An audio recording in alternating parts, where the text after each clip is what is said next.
This is an 1882 San Francisco Morgan dollar.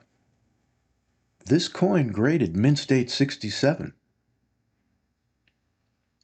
Many collectors are of the opinion that coins at this level should be nearly flawless. But you can see cheek marks, you can see bag marks. The magnification that you see on the right helps reveal details that you might not notice with the naked eye.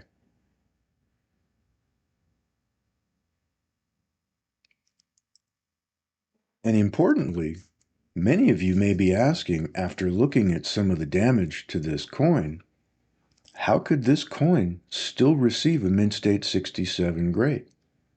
Well, this video, I will show you.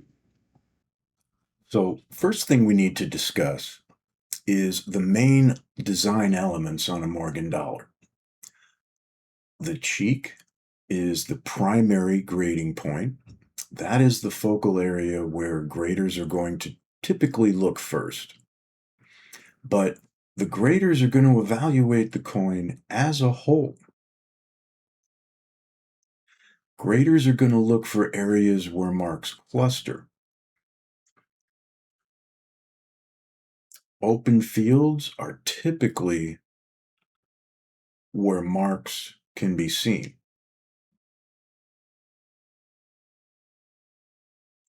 And again, on the obverse, the cheek, being a curved open surface, is a primary area where any imperfections are going to be visible. And when a grader is looking at a coin, it's the overall impression that is going to influence the grade. All right, now I've brought us back to the split view because this is an important point. Now, the view on the left is what I'm using to approximate an arm length view. Basically, if you had the coin in your hand, roughly what you would see. Now, on the right is an inset that is approximating a 5-power magnification. Now, why is that important? Well, a 5-power magnification is basically what the graders are using. When they need to get a closer look at a surface, they're not using a high-powered scope at 100x. They're basically using a loupe or a microscope at a reasonable magnification like this. So the graders, they're going to scan the coin systematically. And one of the first things they're going to look at on the obverse are the cheeks and the field, because they are going to show contact marks very clearly. And the lighting, if you're careful, will help you identify various different surface imperfections that you might not have even recognized were there with the naked eye. But again, importantly, the view on the right is roughly the magnification used when grading decisions are made.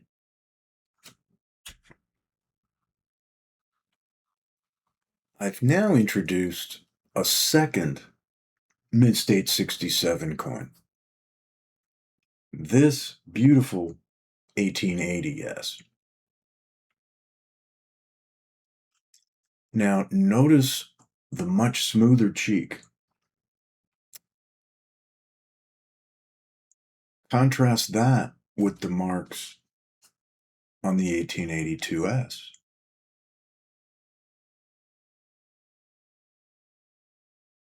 Now, both coins share the same grade.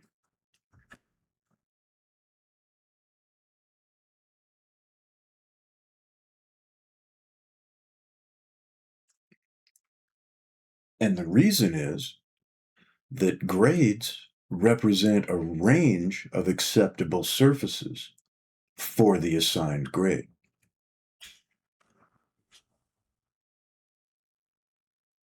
Now, when we look a little bit closer and under the 5x magnification of the cheek, notice the surface preservation.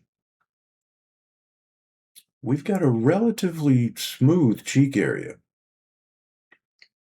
very minimal mark clustering, and we've got nice, strong, uninterrupted luster zones. So, what the graders are typically looking for to be able to assign a high grade like this is just this: a low density of contact marks, minimal distractions in the open fields, and a very strong overall eye appeal. So this coin definitely represents the upper portion of the Mint State 67 range.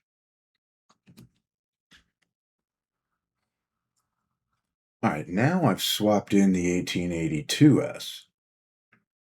And again, look at the cheek.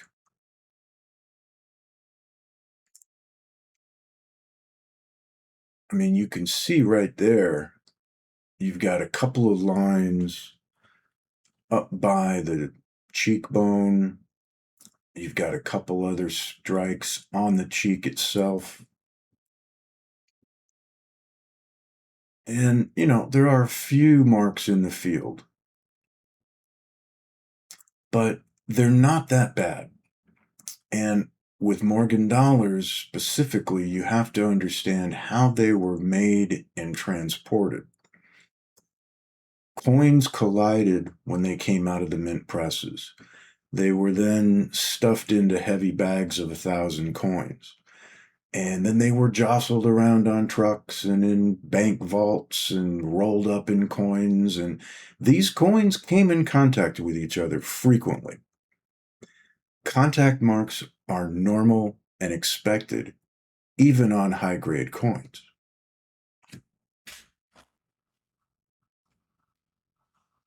Now, I moved this over to the other scope so we can get a little better look at exactly what's going on here. Now, that one mark right there by the ear, notice that the metal has been displaced outward.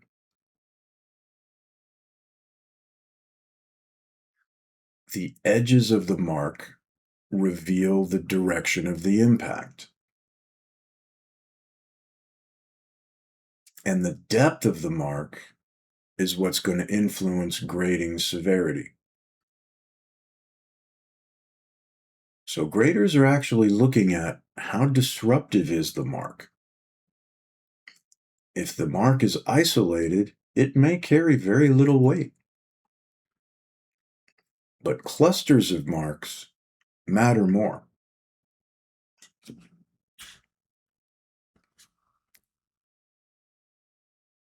Another thing to keep in mind is that when you have intact metal structure like this, that clearly indicates mint state coin. If there was wear, it would remove metal from the high points. Contact marks push metal aside rather than removing it. Now, extreme magnification is going to exaggerate any flaws. And for that reason, grading is not performed at this level. But when there is a question or any doubt, this level of magnification will help explain what the mark actually is. All right, so now that we're back to the grading level magnification, let's do a repeat inspection pass as if we were trying to grade this coin ourselves. So as we've looked at the cheek already, marks are present, but not dramatic at grading level. Graders are going to judge the overall balance of the surfaces. And unless it's severe and significant, Isolated flaws are rarely going to determine the entire grade of a coin. So in this case, the marks are relatively shallow. They are not excessively clustered.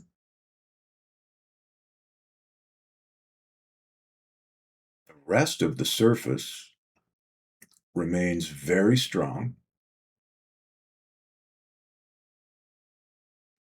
And overall, that is a coin with exceptional eye appeal. And those are the qualities that the graders are looking for when assigning a coin a grade of mint state 67.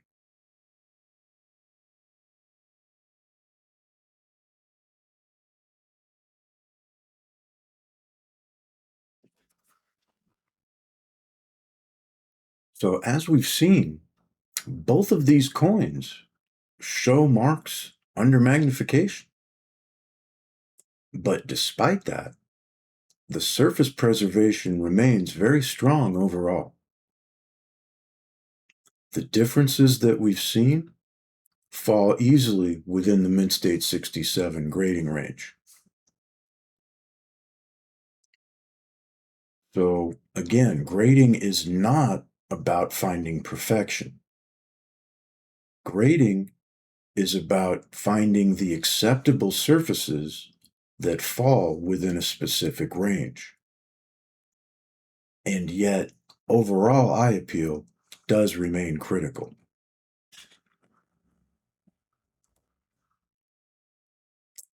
So throughout this video, what I've tried to show is that magnification will reveal small details that are all but invisible to the naked eye. And even high-grade coins will show imperfections.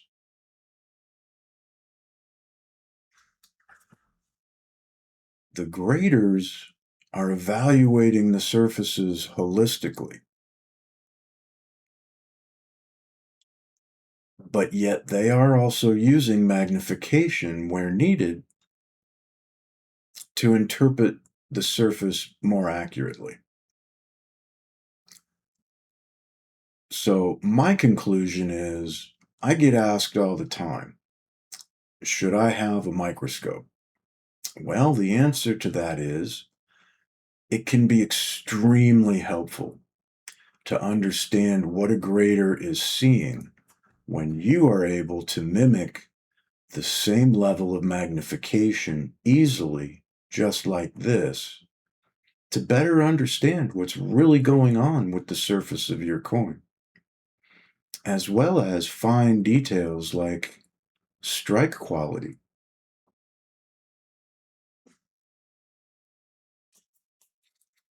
If you'd like to learn more about the 5x principle that graders use, I released a video on the channel recently that discusses that topic. As always, thanks for watching.